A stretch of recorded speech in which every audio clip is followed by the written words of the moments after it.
Lips peeled back to bare their sharp teeth. "This is your fault," one screamed over the sound of the rain, pointing a long finger down at the pandas. "You were supposed to warn us." "We didn't know," Orchid shouted back. "Where's your dragon speaker?" demanded another monkey. Orchid tensed as they started to climb down the trunks of the trees, slowly at first, but then faster, leaping from trunk to trunk, as if they were so angry they no longer cared if they slipped and fell. "Why didn't he tell us what was going to happen?"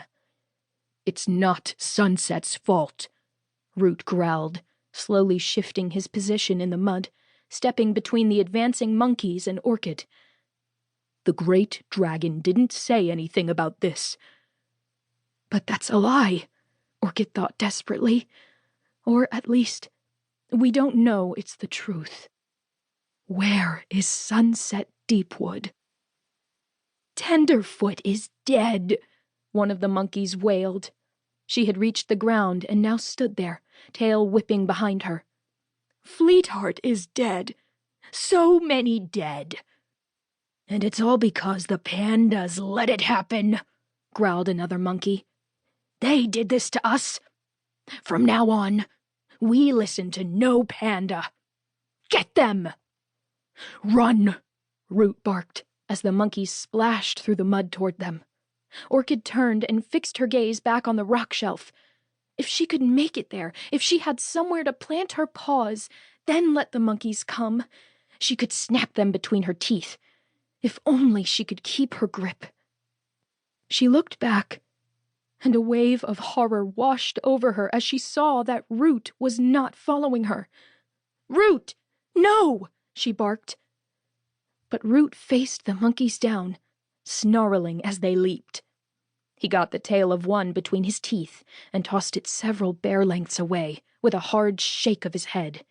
But as soon as he had, more monkeys piled onto his back, getting their grabbing hands into his fur, his ears, biting and scratching.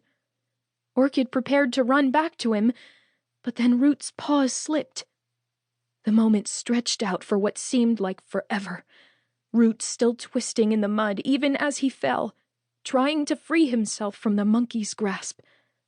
The troop sprang away from him as he tumbled, but Root couldn't stop himself.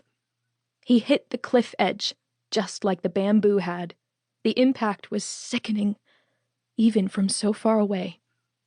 Root rolled and toppled and fell into the floodwater. For a moment, a flash of black and white bobbed on the surface, and then he was gone.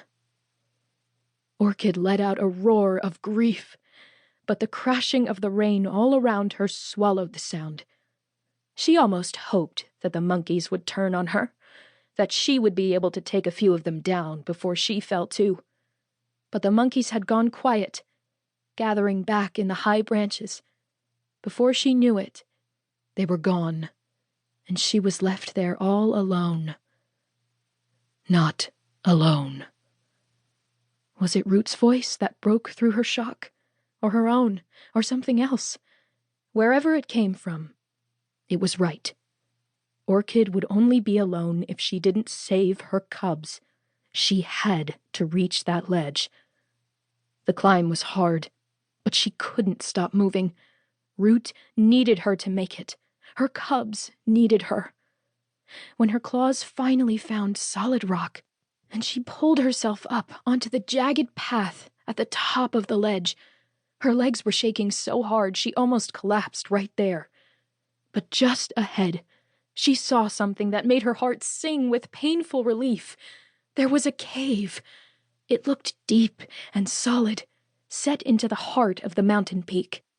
New energy rose in her muscles, and she hurried to sniff the entrance. It wasn't dry. Nothing in the Bamboo Kingdom was dry now. Maybe it never would be again. But it was sheltered from the lashing rain. It would be warmer. It would be safe. She hurried inside, going as deep as she could before it was too dim to see. The worn stone under her paws felt calming. This would be a place for the cubs.